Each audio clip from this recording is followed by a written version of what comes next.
Coucou et bienvenue dans la méthode Créer sa chance saison 1. Alors, créer sa chance, c'est comme je l'ai expliqué dans l'introduction, c'est vraiment prendre conscience et apprendre à cultiver des pensées agréables. Parce que mes pensées agréables vont attirer à moi toujours plus de mes pensées agréables. C'est tout simple. Par contre, apprendre à cultiver les pensées agréables, c'est vraiment le challenge. Moi, personnellement, j'avais hyper du mal parce que j'avais des pensées tout le temps anxieuses, tout le temps à regarder le pire, tout le temps à regarder le scénario catastrophe. Alors, c'est pas négatif, c'est-à-dire que ça aide parce que du coup, je musclais le muscle. Qu'est-ce que je fais dans cette situation extrême? Mais ça en devient extrêmement fatigant parce que ça apprend toujours à aller mettre son attention vers la peur et vers ce qu'on croit qui va arriver de pire. Et donc ça, c'est un peu être en état de survie. Et dans la saison 1 de la méthode Créer sa chance, j'explique ça comme un mode d'emploi. J'explique, c'est pour ça que créer sa chance, c'est choisir le décor dans lequel on a envie de vivre.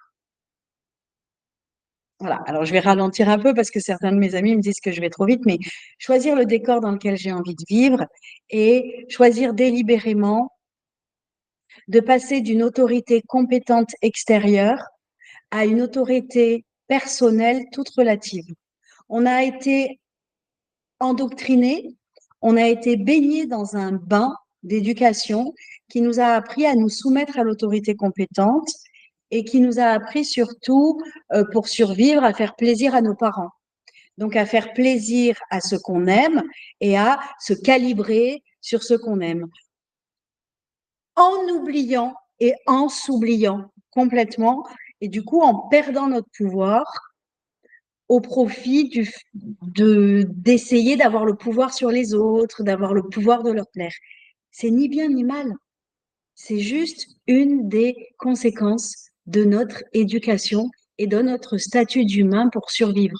Parce que pour survivre, le petit humain, il doit plaire à ses parents pour qu'ils lui donnent à manger.